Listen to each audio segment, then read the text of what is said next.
کتنا بڑا احسان ہے اللہ کا، یہ دشوار گزر راستے اور ہمارے اسلاف بزرگ یہاں سے پیدل سفر کر کے نہ جانے کتنے دنوں میں اس کو طے کرتے ہوئے اور کن کن مشکلات کا ان کو سامنا کرنا پڑتا، لیکن آج کتنا احسان ہے کہ گاڑی میں بیٹھے 1-2 گھنٹے میں ہم پھگواڑہ پہنچ جائیں گے اور اتنا بہت سارا وقت ہمارے پاس بچ جائے گا۔ کتنی سہولیات ہے آج ہمارے پاس، لیکن اس وقت کی ہمیں بالکل قدر نہیں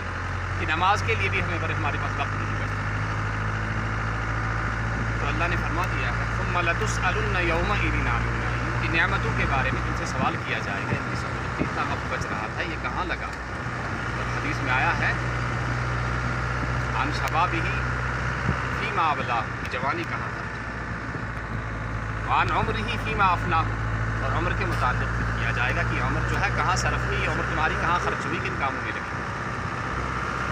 وعن مالہ من این اکتسبہ، مال کے متعلق سوال کیا جائے کیسے کمایا، حلال طریقے سے حرام طریقے سے، اور فیما انفقہ، اور خرچایا کیسے، خرچانے میں تو اللہ ناراض نہیں ہے، اللہ کی خلاف ورزی تو نہیں۔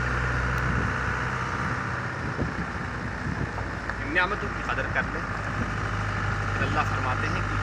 ان نعمتوں کی قدر کرو گے اللہ اور اللہ کے رسول صلی اللہ علیہ وسلم کے حکم کے مطابق ان کو استعمال کرو گے تو میں اس سے بڑی نعمتیں دینے والا ہوں، عطاء غیر مجزوز، ایسی عطائیں بخششیں ہیں جو کبھی ختم ہونے کی نہیں۔ السلام علیکم ورحمۃ اللہ وبرکاتہ۔